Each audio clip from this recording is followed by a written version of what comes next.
Greetings and good evening. Welcome to the Roundtable, ladies and gentlemen. Today is Friday, September the 19th, 2025. Bonsoir, comment ça va? I'm Drew, and I'm one of the two co-hosts of the most fire, best sports talk show all across the internet, ladies and gentlemen, in 2025. And we are here to talk football tonight on this Friday evening. Wherever you are in this world, hopefully you're having a good time relaxing after a long week in a secure environment and enjoying the preparations for a weekend full of football. Week 3 of the National Football League, week 4 of the NCAA.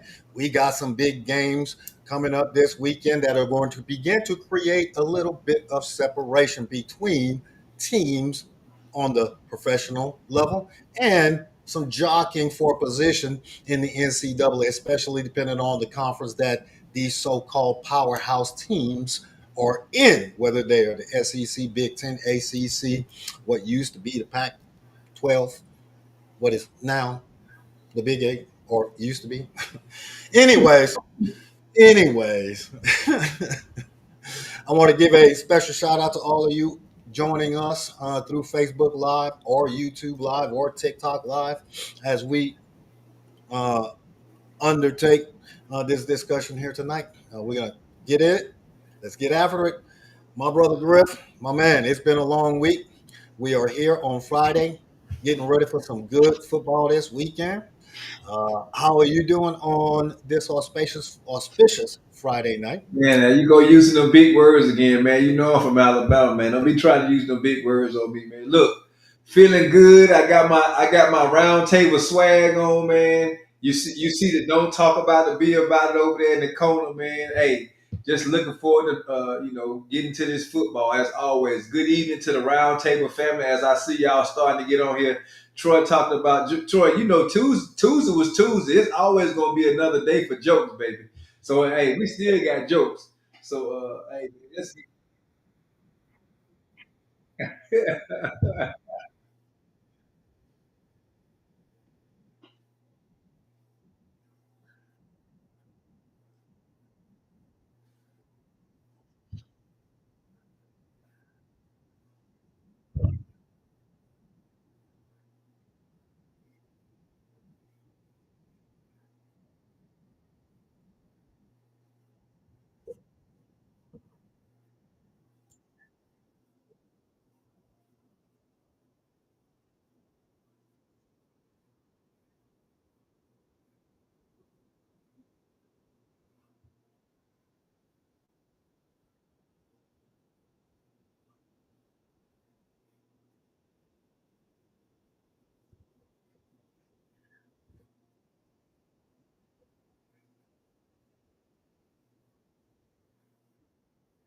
Of the season and how difficult it has been to find any good things to talk about from the Miami side. Do you foresee the young brainchild, Mr. Mike McDaniel, making it to mid-season because their schedule is somewhat difficult? We don't think they're going to make the playoffs, right? 0-3, maybe one team in the past 50 years has made the playoffs after starting 0-3.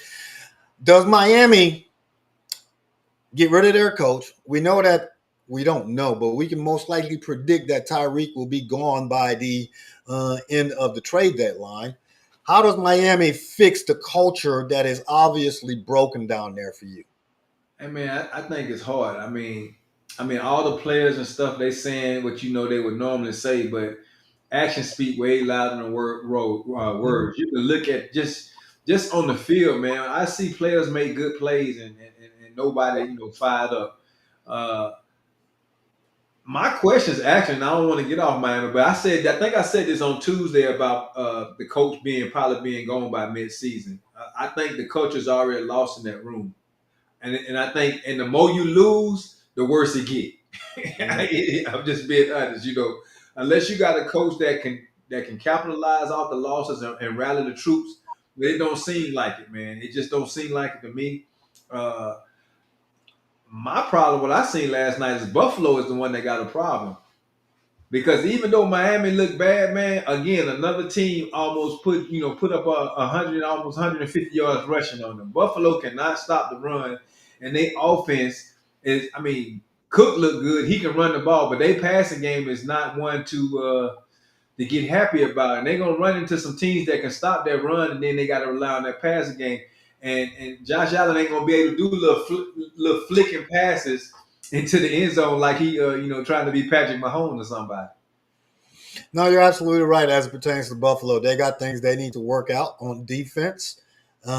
This is kind of how I expect Miami and Buffalo to go whenever they play each other. No matter how good Buffalo may be, no matter how Miami may be, they always play somewhat of a competitive game, just like the Bills against the Jets historically. But for the Miami Dolphins, you made mention of Mr. McDaniel being gone by the mid-season mark. I can understand that because it is not that Miami doesn't possess the talent. They don't have the playmakers that you would think they need. Of course, they have the playmakers you think they would need. They have the very same team from last year and the year before that won 10 games apiece. So this is a culture issue. The spirit has been broken within the Miami locker room, and I don't know how McDaniel gets it back because he is not the rah-rah type of coach. He is not Al Pacino in the making. He is the most docile head coach in the history of the National Football League. So if he's already lost the culture in year 3 or 4 of his tenure, it may be time for him to move on and go and spruce up somebody else's offense next year. So Hey, Buffalo got hey, some weaknesses on defense. They're not the best team in the AFC or the NFL. We'll talk about that later, though. yeah, Was that? I know we getting ready to move, but I know people, they already got the meme saying we might see him play calling at Virginia Tech next year. Yeah, I mean, so that's I'm just No. saying, man. He won't be at the college level. He'll definitely be in the NFL, but I don't know if he'll be with the Dolphins. All right, let us move on to the biggest game of the weekend. Just so happens to be the last game of the weekend. The Detroit Lions are traveling to Be More to take on the Ravens, who many believe could possibly be maybe a preview of the Super Bowl. I don't know. Maybe because both of these teams have the potential to make it to the Super Bowl. But let us stay here on this upcoming weekend. Monday Night Football. The entire nation will be watching. We know that during the regular season on primetime games, Lamar shines.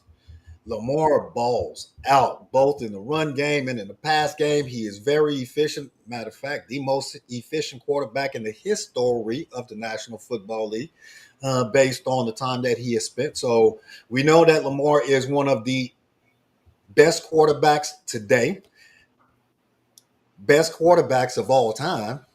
But can he get that chip? And it starts just like we said on opening weekend when they played against the Bills with these big early season games. The Detroit Lions won 15 games last year. Granted, they lost their opener to Green Bay, but they followed that up with a beatdown of their other division rival, the Chicago Bears, making people believe that, hey, the Lions are still the Lions, and we can hang 50 up on anybody. And we know Baltimore's defense is not the most stingiest defense in the National Football League in 2025. So, what are you looking for in this game, Griff? Are you looking for a high scoring game, or will the defense shock us and actually play some good defense and this game be a mid to low 20s type of game where you have to grind it out? And if you do have to grind it out, will King Henry actually be utilized in a way that we all know he should be? If it come down to King Henry having to be utilized the way he should be, then I already know the Ravens gonna lose. I'm just gonna say because again they're using the whole game, and then when he come down to the time that he should be utilized, they don't do what they're Mhm. supposed to do. I predict this game, they will go over 50 points in this game between the two of them. I think it's going to be a high scoring game. I think, me personally, the Ravens, the thing that the Ravens have going for them is the happy feet of Mr. Jared Goff, and it already been proven that all you gotta do is get them happy feet, and he be discombobulated.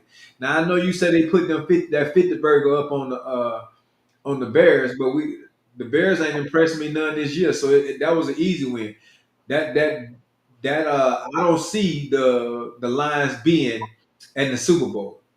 I think the Super Bowl in the NFC as of right now is coming out that team where they got the cheese heads on top of their head because I seen a complete team there, especially on the defensive side of the ball.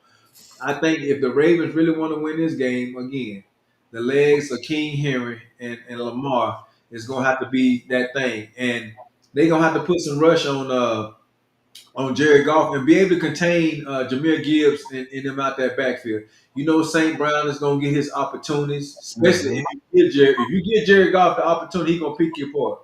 And then you got Williams over there on that side too, the speedster.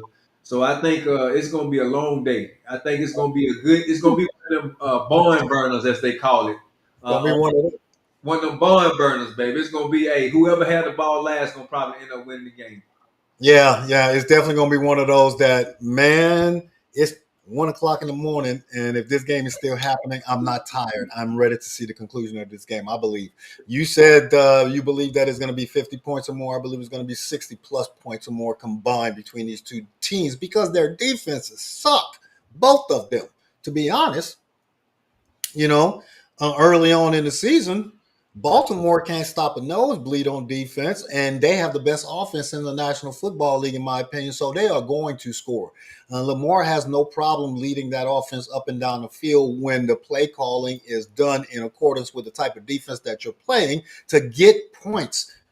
It is going to be he's going to have to outscore the opponent, which in this case is an offense that is just as formidable. You made mention of Gibbs and Montgomery, St. Brown. Montgomery, the pass game, and the best game manager in the National Football League.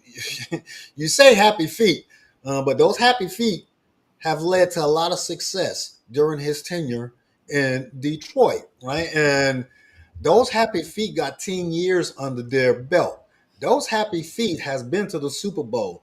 Those happy feet have led a team into hostile territory and come out with that dub. So I'm not going to dismiss Jared Goff can do.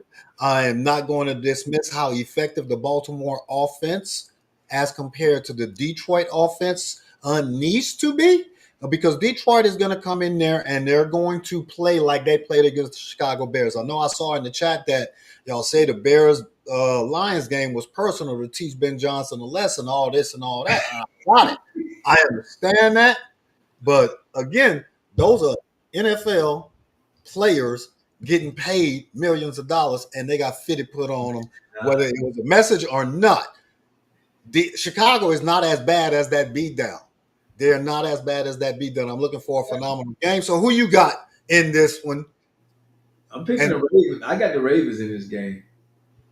I'm going to go with the home team as well. I'm going to give Jordan a little bit of woo-saw moment because, you know, every time we bring Jordan on camera, his team lose. So no more coming on camera for Jordan, no matter how big the game is.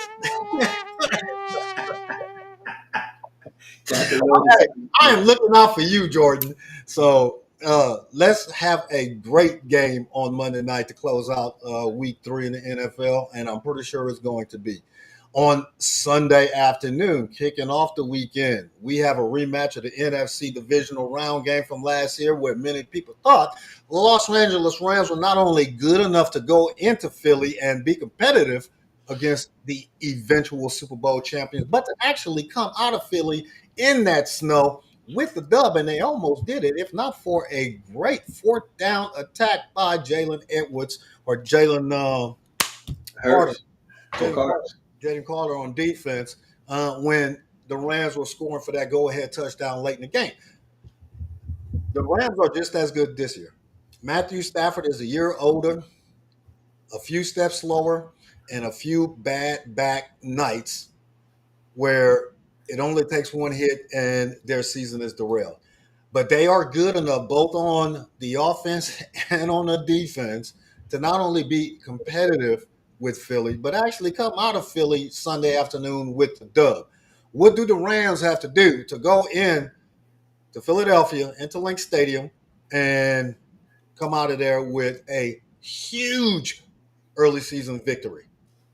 And they got to figure out how to not allow Jalen Hurts to beat them with their legs and force him to pass the ball, man. Be able to shut down Saquon. There's a whole bunch of they got to, and it ain't easy. Many teams have tried, Mm. but I think in order for them to be competitive, they really truly have to be able to shut Saquon down. And we just seen it done this year because the Cowboys did it as far as with Saquon and force him. But we was beat with Jalen legs instead of Saquon legs. So somebody got to have somebody spying on Jalen and force him into the situation where he got to get those receivers involved. But it's just hard for me to go against the Rams, though. I mean, against the Eagles. As much as I say that, man, because I'm not an Eagles fan, but I'm a huge Jalen Hurts fan. And that team, he always figure out a way to carry his team across, man. And so, but if the Rams can shut down Saquon, force him into passing game, it could be a closer game. But at the end of the day, I just go ahead and take my drama out of it. I got the Eagles in this game, and I just turn it back over to you, Drew. No, I actually love that breakdown and what the Rams have to do. And when you talk about what the Rams, their defensive scheme should be, is to force Jalen Hurts to throw you, force Jalen Hurts to beat you with his arm. It reminds me of two things. One, I always said as it pertains to the Philadelphia Eagles, just because we don't do something doesn't mean we can't do Yeah. something, right? And they haven't had the requirement to utilize Jalen Hurts' arm and the receivers this year, thus far this year. Now, it can be frustrating for the fans. It can be frustrating for those key playmakers on the outside, A.J. Brown, Devontae Smith, Goddard, and the rest of that receiving core. It can be. But Jalen Hurts is the epitome of what Al Davis' mantra was. Just win, baby. Just win. Right? You saw that clip on the internet this week about what Chris Jones barked at him that you don't have 100 yards. And what was Jalen Hurts' response? We won the effing game. Yeah. That's the purpose of the game. You play to win the game, as Coach Herm Edwards once said. It is not to pad my stats. I got my money. I'm good. I'm here to win the game. And that is the objective. And I believe that is what the Philadelphia Eagles are going to do if the Los Angeles Rams' approach is to make Jalen Hurts beat us with his arm.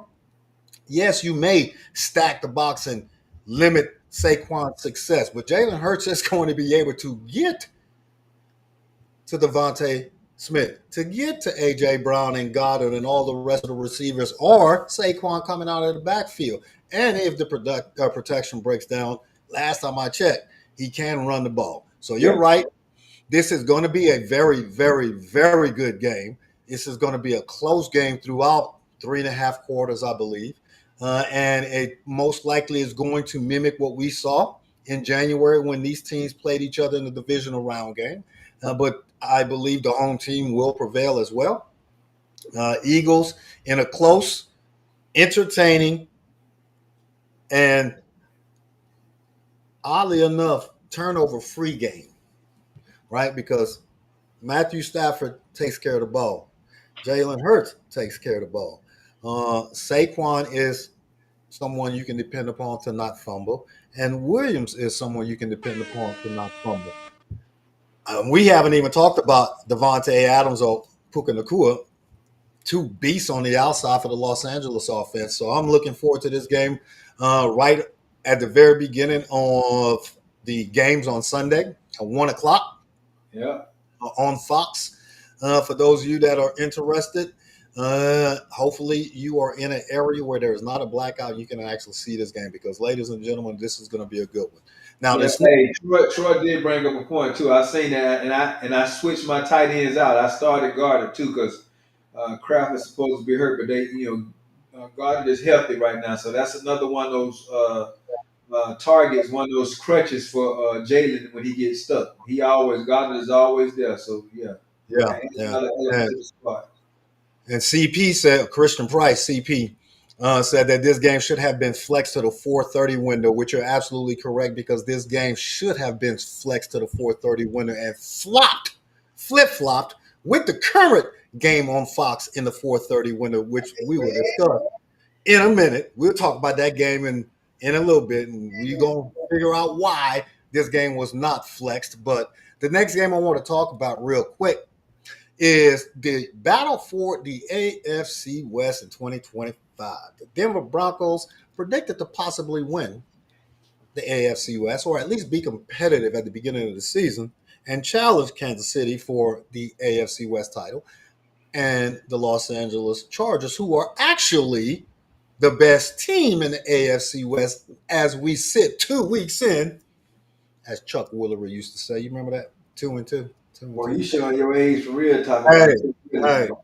hey. Hey, we got the young crowd here, man. Everybody, with the exception of Troy, man, the rest of these guys don't know who Chuck Woolery is. I know they do. I know they do. Hey.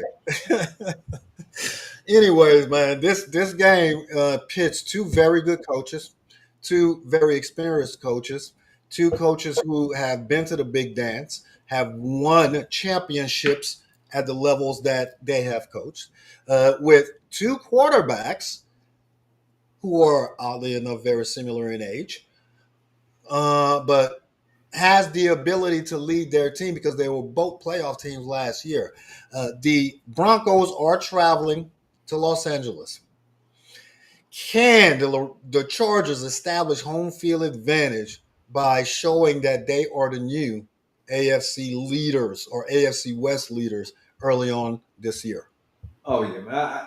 Again, I'm gonna go ahead and cut my suspense, man. I already got the Chargers. I like what Harbaugh got going on down there. We seeing a different Herbert than we have seen in years past. Mm-hmm. Again, I think that has a lot to do with the coach, the confidence in him, as well as them having a running game and a defense to go along with it. Me right now, man, I really haven't seen a team in the AFC that's probably solid on all fronts like the Chargers yet. And the Chargers is going to be one of the teams that we're going to be talking about at the end of the season that probably will be representing the AFC. As far as the Broncos, I still haven't seen that yet. I know people think, okay, now Bo Nix is in year 2 and we got some of the top defenders, especially within the secondary and stuff like that, but I still haven't seen it. All right, I like the Broncos because again, like Troy said, I always figure a way to get the Cowboys in. They gave us a good running back, and I appreciate it. So I personally see the Chargers.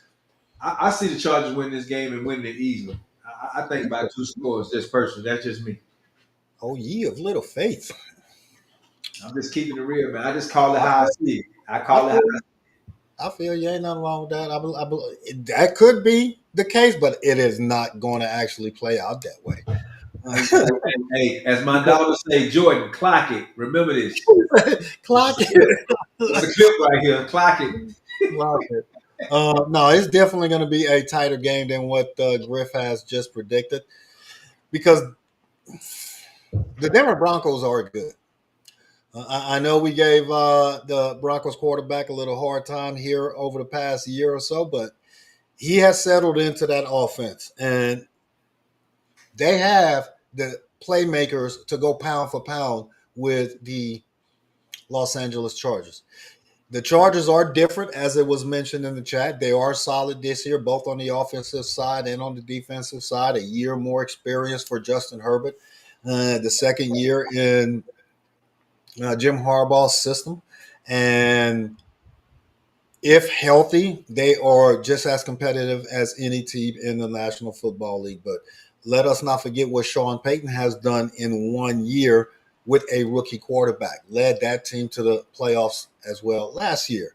And if not for a silly penalty last week, they will be entering this game 2-0 as well, right? That is how the Colts won that game with a second opportunity to kick that game-winning field goal after a 15-yard penalty. Now, and we are looking at the Colts like they could possibly be good. So this loss last week was not something that should be dismissed or saying that, hey, the Broncos are not as what we think. Now, I say all of that to say You I got got the to go with the Chargers. home team. I got to go with the home team simply because it is the home team. There is no difference between these two teams for I me. knew it. I knew it. I knew it. I knew it. I knew it. You know how I do, baby. All right, man. The next big game that we are going to discuss is the 4:30 game that should have been flexed to the earlier game, where you have a 1-1 Dallas Cowboys team traveling a shot town to take on an 0-2 Chicago Bears that are 1,000% desperate for their first victory. The question could be, which team needs this win bigger?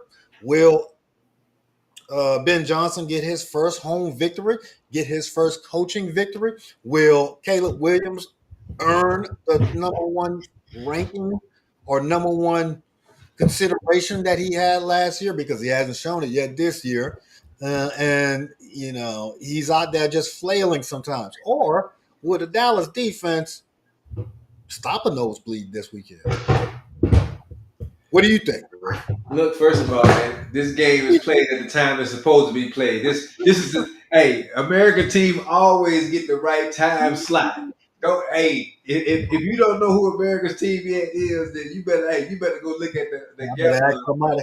Hey, you better go look at the gambler in this Cowboys, man. Look, Uh, Jerry paid for this slot years ago, so he always gonna get this time, man. Look, man, I honestly think the Bears need this win much more than the Cowboys do, just because of what you just said, man. Hey, it's a lot of huge expectations for that coach to come there to the Bears, coming from where he came from the Lions. Caleb Williams, again, a whole bunch of healthy expectations that's been put on him since he came to the league, and he's still been underperforming. Uh, as far as for the Cowboys, man, I just would love to see Pickens get more involved in the offense. I'm loving the way Dak playing. People can say what they want to, but Dak been playing like he been playing at that MVP runner-up performance type level of ball. But I don't want us to get away from the running game that I've seen us do. We got to change that defense up though, because if we don't change that defense up, Caleb Williams can pick us apart. Rustin already exposed just how bad our secondary is, and if we can't get no pass rush on, like I said on Tuesday, yeah, we got Clowney, but we got Clowney 10 years too late. And I don't see him having that much of a game impact. And you're right, Christian, it could be an upset. The Bears could win this game, but my heart would not allow me to pick the Bears in this game when I'm going with my Cowboys. wow. I am surprised as to how many people picking the Bears, man. That's all right. Hopefully they all in the pick 'em too. So there'll be one way I can move up on the in the group. Oh, I need to go back and check my pick'ems. Yeah, you behind me. You and Troy. Oh, that's that though. Okay. Now you're right. The Bears are under the most pressure. It is a home game.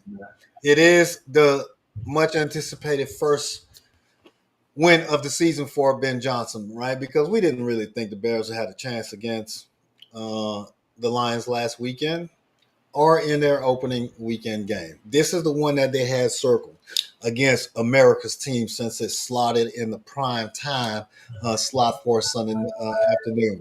And you're right, this is going to be a closer game than it should be. Dallas is the more talented team on offense. Defense, I don't know. Is it we had a great game plan to stop the run against Philly, but completely allow the Giants and Russ to just throw all over the field against us, or are we that week two team? We'll find out this weekend, as Troy predicted or said in the comments. This is the first separation game, right? Where we know that Dallas is going to be that well-oiled machine on offense, as you've mentioned, rightfully so, with CD and Pickens and that solid run game. Dak is back. Dak looked like he's ready to make a run at Philly and the Commanders. So if this game is close in the fourth quarter, I think the Dallas defense will Hey, make a big make I just need the ball on the 50-yard line, baby. As long as we can get on the 50-yard line, so Aubrey can kick that thing 70 yards, brother. I'm good. that is the difference maker right there. That reason right there is the reason I'm going to pick Dallas. So go Cowboys. Y'all should come My out of there with man, a dub this weekend. my man. Yeah. All right. Go Now, ahead with the Vegas team. this one, bro, this is a scary game for the Kansas City Chiefs. It ain't Sunday scary. night, They about to be 0-3. no, not necessarily. Not necessarily. Sunday night football, prime time on NBC. The 0-2 Chiefs are traveling to the 0-2 Giants. What we saw from the Giants last weekend lets you know that they have the potential with between Russ and Malik Neighbors and the Giants offense to put up points against almost anyone. The Kansas City Chiefs defense has shown you this year that they are not the Kansas City Chiefs of 2024 or Kansas City Chiefs of 2023 on either the offensive side or the defensive side. The Chiefs are wounded, and you said they're about to be 0-3. The aura is gone. Can the Giants pull up the upset legitimately? Yeah, They can. I think they can. I think they had the defense to do it. I think they had the offense to do it. I mean, as much as I'm okay with the win last week, Russ showed that hey he ain't done yet. Uh, Mm-hmm. I just again, like I said before, I don't think the Chiefs got that Mike Tyson feel no more, man. Nobody afraid of them, and I mean, they just hurt in too many places, especially on the offensive side of the ball. And if they had a couple of weapons over there, I could see it, man. But Pacheco ain't running the ball the way he ran the ball. Travis is spotty. You don't know what receivers showing up, man. And I wouldn't be surprised if the Giants win this game. Matter of fact, I am not surprised. I'm picking the Giants in this game. I think the Giants will win this game by a touchdown. Did you pick the Giants in your pick'ems? I'm going back to change it.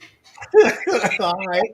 We Hey, can see. hey, I think I was half asleep when I picked, man, but I just had an epiphany, and I just don't see the Chiefs winning, bro. Yeah, the difference maker for me in this game will be the New York Giants defense. Not the New York Giants offense, not the Kansas City offense. It is the performance of the New York Giants defense. Now, they played terribly last week against the Cowboys, but the Cowboys got a legitimate offense in 2025. Hey, Their Cowboys offense is 3 to 4 times better, healthier, and more proficient than the Kansas City offense after 2 games. Now, same question that I had about which Cowboys defense shows up this weekend is the same question I have about the Giants defense. Which defense shows up this weekend? Can we put the pressure on Patrick Mahomes? Or is Patrick Mahomes going to have the time that he needs to dissect us, even without any big name key playmakers? Whether Travis Kelsey is slowly trotting across the middle, or whether or not Pachinko is coming out of the backfield, or whoever the target may be. If you give Patrick Mahomes the time, he will eventually pick your pocket. So the front line of the New York Giants is going to be that difference maker, whether or not they're going to get the pressure on Patrick Mahomes to create turnovers or to get him flustered or to make him that primary runner for the Chiefs, which gives the Giants the chance that they need. Otherwise, the 0-2 Chiefs will get their first victory because they are a better team. No matter how Russ looked last weekend, it could be one of those. I give you everything I got for one game, and then I take 2, 3 games off. I'm not saying that that is the case, but I'm going to go with the Chiefs. my man. The only thing the Giants offense, man, offensive line for the Giants, that's gonna probably be a problem. That guy that was playing left guard, left tackle, man, he was like the third string guy, the one that got the 4 penalties back to back. So, Right, so that could right, be a problem. That could be a factor. yeah. So it's going to be a close game, though. It's going to be an entertaining game. Earlier on in the day, what's going on in Steel Nation for all of you purple terrible or yellow terrible towel people? What's up with the Steel Nation defense? It's a hard one to pick right here. This is a hard one, right? Because the Pats, they look like they coming up faster than what people predicted under Mike Vrabel, coming in as a rookie head coach in the AFC East. Can the old guy Aaron travel, or will the young guy Drake May begin to solidify his mark in the NFL? Because this is a big game for Drake May. This is a separation game for Drake May for me. Can he put his name as one of the better young quarterbacks? Can he lead his team in his second year to the playoffs as a possible wild card? Because they're probably not going to win the division. But this is a big game for both teams. Which team comes out of this game with their chest poked out, and which one is left scratching their heads, wondering where do we go from here? Just after 3 weeks, coming out 1-2. I like the Patriots, man. Mm.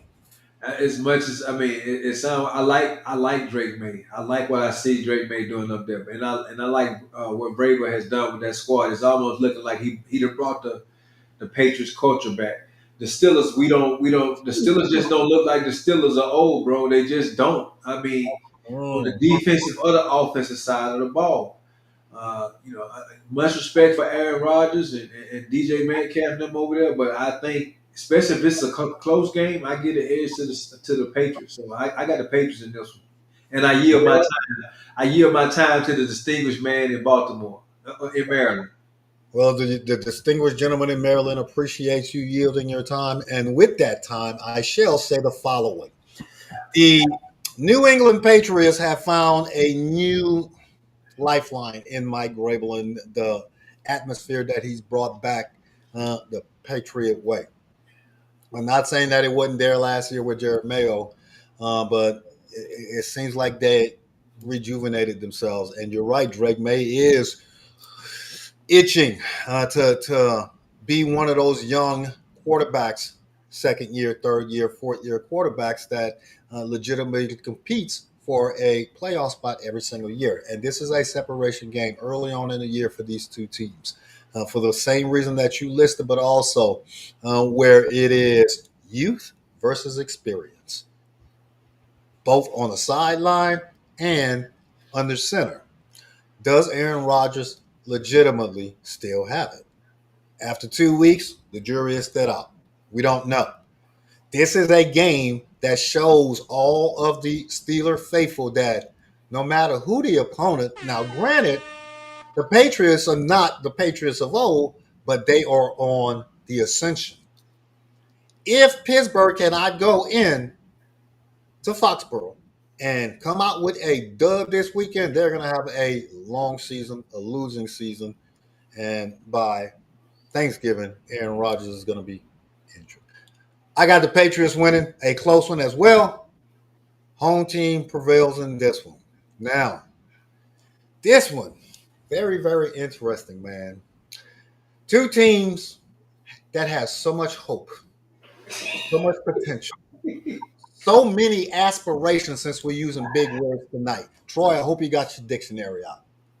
And not only aspirations, but expectations coming into this season.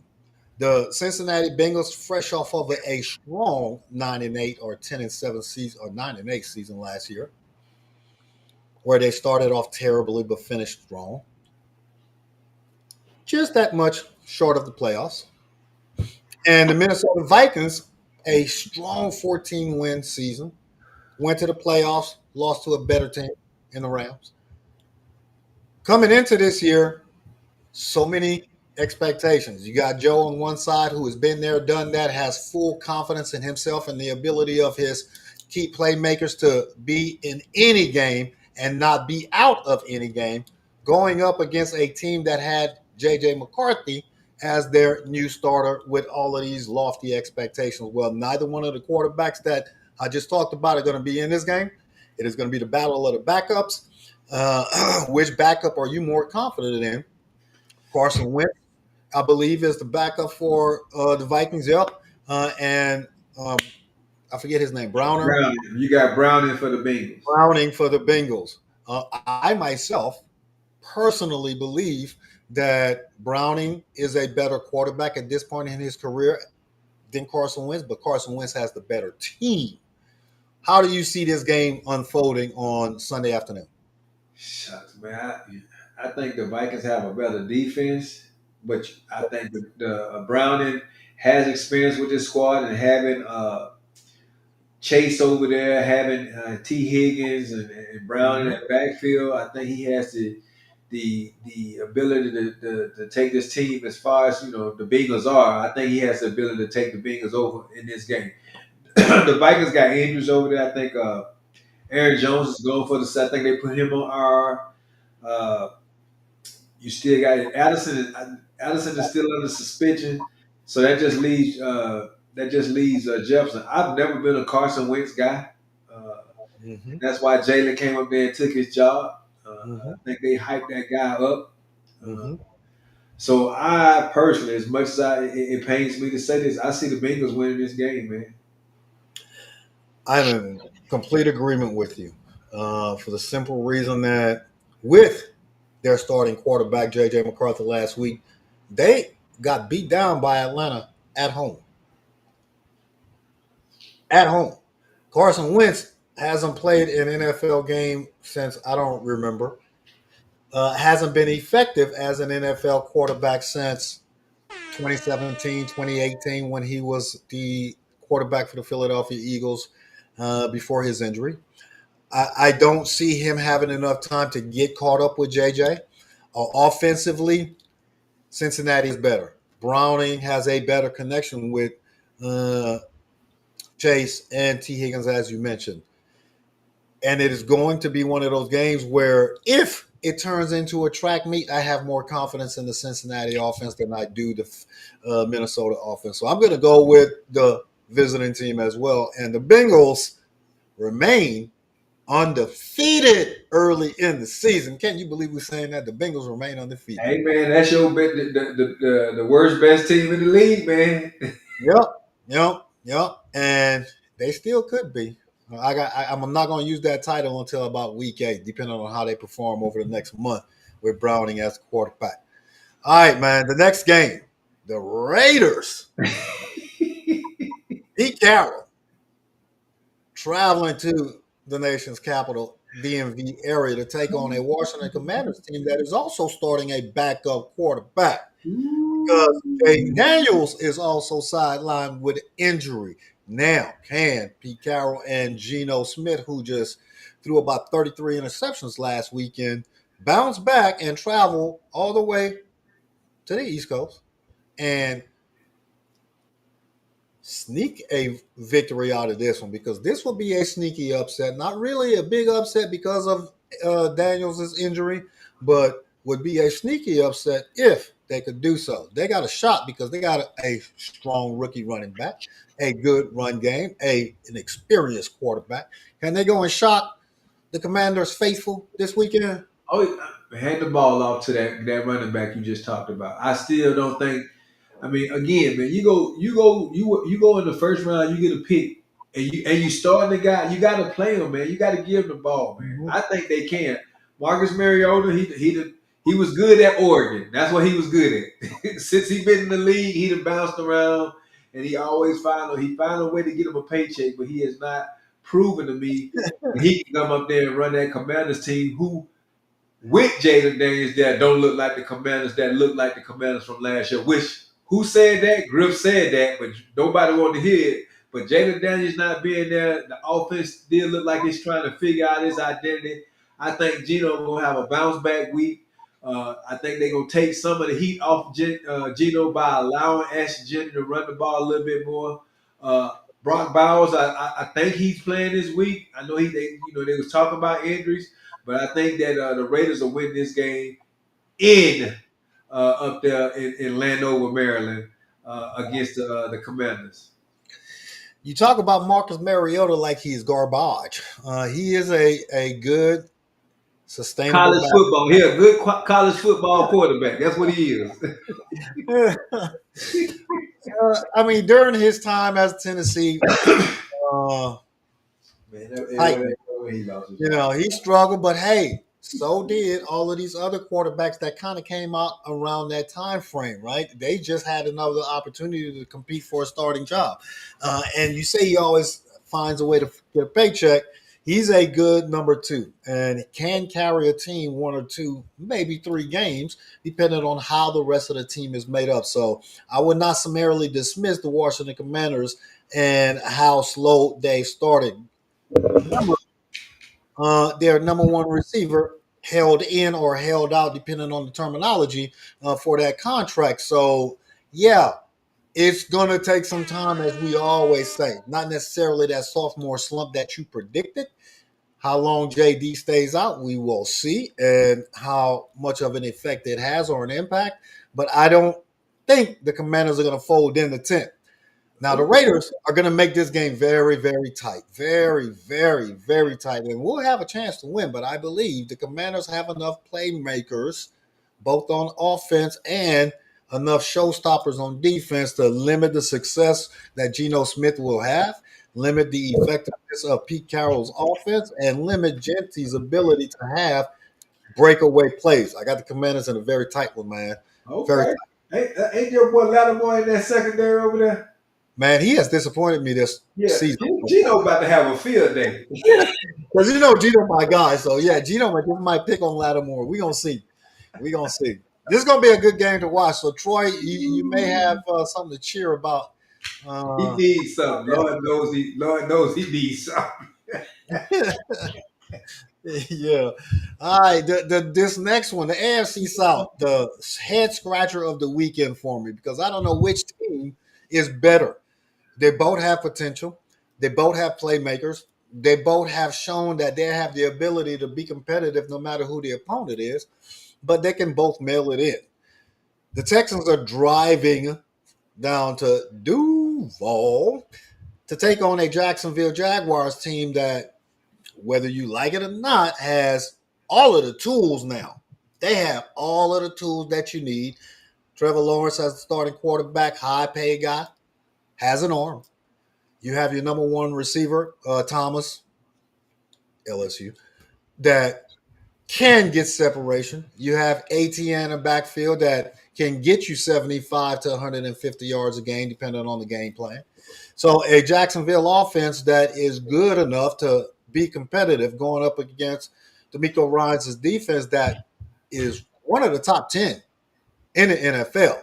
It is just that whether or not this offense of ours is going to get on track. What are you looking for in this game? Man, I can just tell you, I'm here in the city of Houston, and hey, it's doom and gloom here, man. I mean, these people, they feel as is hurt right now based off all the news and stuff like that. I have not. I'm just gonna be honest, man. I have to first of all say the Jaguars will win this game. I'm here in the city of Houston. I just don't think, as much as I love D'Amico Ryans and I want to see the Houston Texans do something, man, I just ain't seen it. I mean, I ain't seen it on the running game. I ain't seen it in the passing game. I mean, Will Anderson, the crew, good defense or whatever, but I think that the Jaguars will win this game. Old Sunshine and his squad, I think they have a better offense as well as a better defense. So I pick the Jags in this game. Yeah, this is going to be a tight one. It's a division game. Neither one of these two teams have shown you that they're head and shoulders above the other.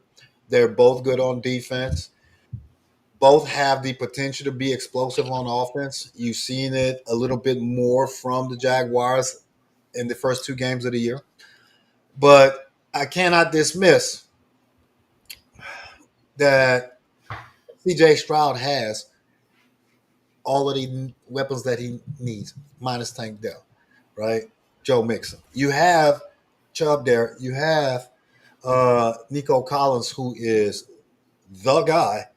All he needs is that 2+ seconds. And the Jaguars defense is not that swarming. They're not that overwhelming. This game is going to be competitive. It's going to come down to a late game kick that is going to decide it. And which team has that opportunity? I'm going to go with the home team too and say that they pull out a very close one, but will not be surprised if the Houston Texans are able to travel. You say it's doom and gloom down there in H Town. Hey, You should see the only way to get rid of that doom and gloom is to go get that dub against a hard-nosed division rival, and they might be able to do it, but I don't think so. Closing out the weekend's actions in the National Football League, ladies and gentlemen, as Howard Cosell would say, showing my age once again, the Arizona Cardinals are traveling to the Bay Area to take on the San Francisco 49ers team that has no starting quarterback either. Is Brock Purdy playing? I don't know. They We got got him Mac up on. Jones, baby. Mac Jones, baby. They got that boy from Alabama. Mac Jones, baby. Roll Tide. Man, hey, you know how high I am on the quarterback for the Cardinals, especially early in the season.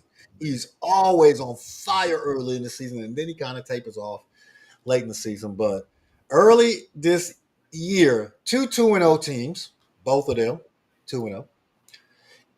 Can the Cardinals and that offense with Harrison Jr. and their run game and their defense is pretty solid? Can they travel and take Matt Jones to the cleaners? I don't see it. I'm Well, loving I'm loving what Robert Salas has done with that, looking like the 49ers stay down there spitting. I'm loving Mac Jones again, who was backing up Trevor Lawrence just a year ago, down there getting his opportunity to shine, and they looking pretty good. You already know I'm not a big fan of the Cardinals quarterback. Again, he should have went and played baseball as far as I'm concerned. I ain't never been a big fan of him. He looked like Sonic the Hedgehog out there all the time for me. And look, let me be. I would take Kyler Murray over Mac Jones 33 days out of a 30-day Hey month. man, hey, well, that's you, man. Hey, that's the country we live in, and we all have a right to believe what we believe. I'm going with Mac Jones and the 49ers in this game, man. Man, I was gonna go with the home team, but since you made it personal and started talking about quarterback versus quarterback, I'm going with the Cardinals. I'm gonna go in and change my pick and pick them too. I'm going with the Cardinals to travel to San Francisco to knock off the San Francisco Pride 49ers and and ego. pick Mac Jones. Mac Jones. Pride and ego, man. It took a lot of people out, baby. A Oh, lot of no, ego. you didn't. No, you did not go there with me. Pride and ego. I, Troy said he loved football, but he said he ain't gonna look at this game. He said he care not to watch this game. well, it is in the prime time slot as well at 4:30 on Sunday afternoon for the West Coast viewers. If you want Ain't nobody watching that game. Everybody gonna be watching the Cowboys and the Bears, baby. Everybody gonna be watching the America's team, baby. man, They gonna have their 5 sticks or whatever, but they gonna figure out how to watch that game. the Bears and the Cowboys game is going to be so exciting, entertaining. I just might watch a lifetime. You know you're gonna be watching. All right, man. Hey, Sunday, Monday closes out the NFL weekend, but on Saturday, ladies and gentlemen, we got some big games and we got some kind of cakewalk games, depending on where you are, whether or not your team is on early season bye or doing an intra-state game against a smaller team within the state to kind of share that love. But this first one, man, we had a shocker last weekend in the SEC, where you had an unranked Vanderbilt team travel into Columbia, South Carolina, and knock off the 11th ranked South Carolina Gamecocks and hurt significantly the chances of Mr. Sellers to be a Heisman Trophy candidate and or winner. Still has time to bounce back. Talk about that game a little later, but the surprising So Auburn Tigers traveling to Boomer Sooner country to Norman, Oklahoma to take on the 11th ranked this week Oklahoma Sooners. Now, traditionally, when you talk about Oklahoma football, you think efficient or offensive efficiency.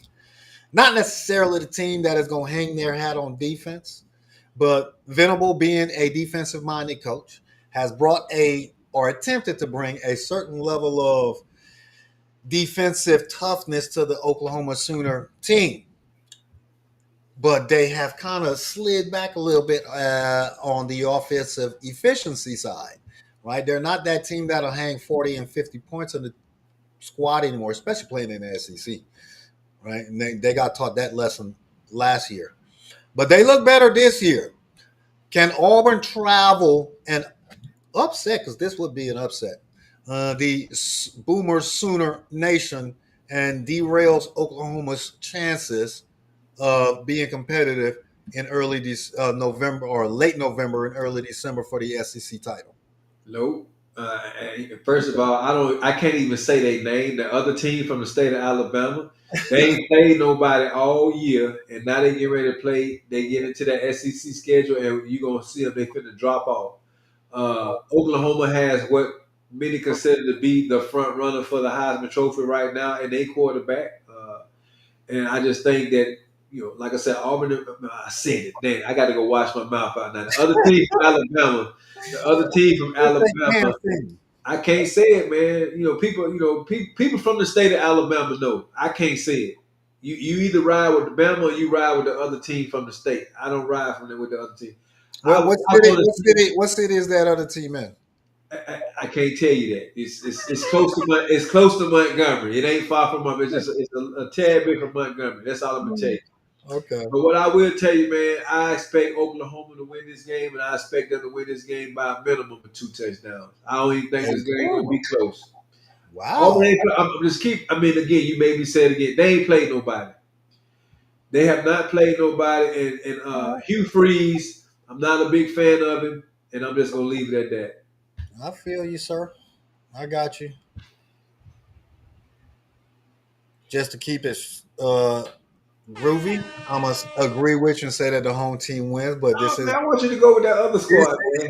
this is the Southeastern Conference, and the Auburn Tigers are better than you give them credit for. Whether or not you want to enunciate their name, that I is got it. Alpha Uniform, Bravo Uniform, Romeo November, all burn, just like it sounds.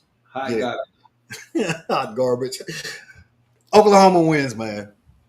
Now, South Carolina got their hearts broken last week when Vanderbilt shocked them, not necessarily shocked the world, because we knew coming into the 2025 season that Vanderbilt was going to be much better uh, based off of how they showed at the end of and throughout 2024 for that matter. South Carolina had hopes of not only competing for the SEC championship, which they could, but their schedule at least has two more possible losses on it. This game, which would I would have been on the side of South Carolina last week if they had beaten the Vanderbilt Commodores, but I don't know whether or not even with Sellers coming back this weekend, they won't go into Mizzou and lay another egg. Do you have confidence in Beamer Ball still, or will Sellers bounce back and the Gamecocks bounce back and stop Troy from being miserable come Sunday or Saturday night?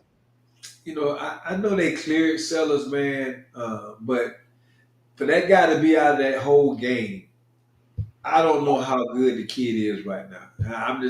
I really hope he is good, but sometimes they'll rush kids back into these games. But what I did see was South Carolina is nothing without Sellers. Mm. If he ain't playing, that is South Carolina State out there playing. If Sellers ain't playing, so Not South Carolina State. and Troy know it. Troy know it. That's if Sellers ain't playing, that's South Carolina State out there playing. So I just don't. This is hard for me because he just got cleared about an hour or two ago.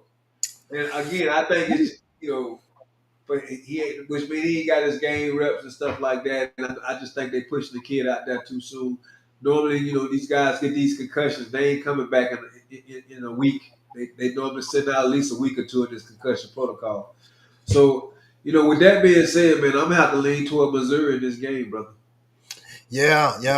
And if I'm the defensive-minded head coach or the defensive coordinator for the Missouri Tigers, my game plan has changed to a healthy Sellers and how I have to ensure that I protect my defensive backfield to coming after him at every opportunity at this point. You're going to have to prove to me that you are good to play.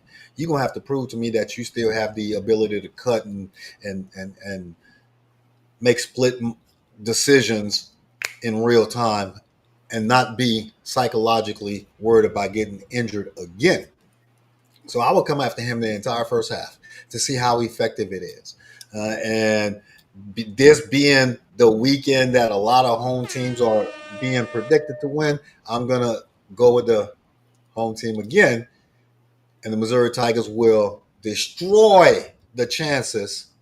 See how I did that? Destroy the chances of the South Carolina Gamecocks and their hopes for an SEC title this year. Gamecocks, y'all are going to be spoilers later on in the year, but your chances of making the college football playoffs and or the SEC championship weekend or championship game go down in flames this weekend. Troy said this ain't the metaverse. This, this the real world. Okay. You're going to be one pissed off guy on Tuesday. You better Now, go. Yeah.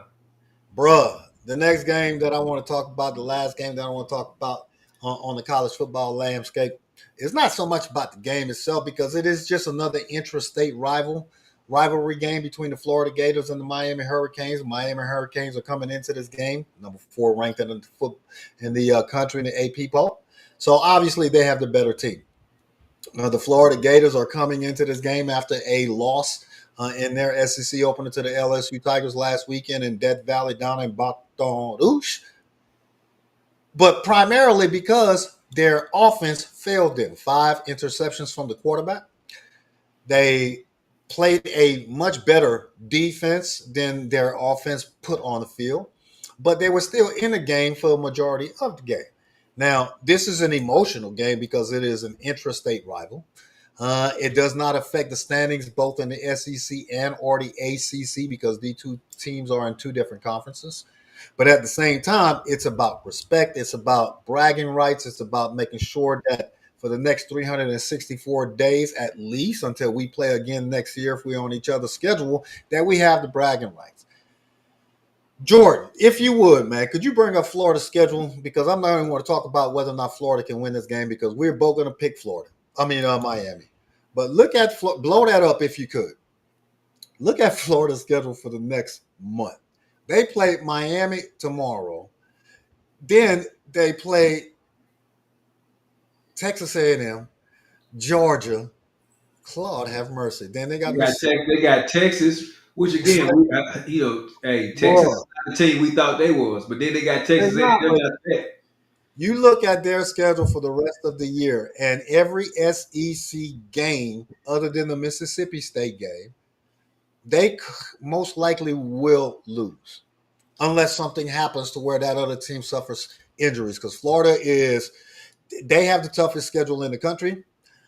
They started off their season terribly, and it goes to the question that I asked on Tuesday whether or not my man, Mr. Neighbors, is going to make it to the end of the year, let alone mid-season. But if you had to pick a week that says that, okay, we're cutting sling low from our current coach, what game would that be? Oh man, shucks, man. Hey, Billy Blow Napier is blow it back definitely up, Jordan. Blow it back up. Blow it back up. he's definitely in the hot seat, man. But I think if he was to lose his job, it'll have to be out if they lose to Mississippi State. Although Mississippi State is not an easy win. If he was to lose his job because they expected to lose to Texas, they expected to lose to Texas A&M. Yeah, Uh, they're going to lose to Miami tomorrow, right? So if they lose to Mississippi State, he deserves to lose his job. If yeah, they lose to Mississippi State, he will lose his job. They expect to lose Miami. They expect to lose to Texas. They expect to lose to Texas A&M. That Mississippi, he's going to lose his job regardless at the end of the year. The question is whether or not he makes it well, to the end of the year. And if they lose to Mississippi State, he's fired Sunday morning because after that you got Georgia. Kentucky, that's going to be a shootout. Then you got Ole Miss and your favorite head coach in the SEC. And Tennessee is definitely going to be vying for a SEC title game position late in the year because they're going to get better. And then Florida State, which looks like it could possibly be one of the better teams in the country to finish out their year. So they'll be lucky to get 3 wins, in my opinion. But if they lose Mississippi State Saturday night before the daggone people move out of the stadium, he gonna get fired. But all right, man. I feel sorry for him. But hey, no, I don't. I hope they lose the rest of them. Hey, man. Anyway, Hey, I don't feel sorry for Florida, man. no. After Tebow hurt my team back in the year, I ain't liked him since. All I can think about is him on that sideline, and we brought tears to his eyes. Once That's, you, Troy, stop talking about Iron Esther. he Two, said they schedule is about as ugly as that else. stop talking about Iron Esther. Two, Gators got no chance against Texas, Harold. Nah, bro. That ain't going to happen. No matter how bad Arch is playing, Texas is just a better team than the Florida Gators. Phenomenal show, man. Any other comments on the commentary or in the Florida chat that we game. did not discuss or highlight tonight? No, man. I looked through it. I think we addressed all the comments as far as what was in there, man. The chat, as always, was fire. I love all the engagement, man. Thank y'all again for coming out, giving me and Drew an hour or so of your time. You could be anywhere, but you choose to be here with us, so I truly appreciate y'all. And again, if you have not got your copy, don't talk about it, be about it, because this who will be sponsored.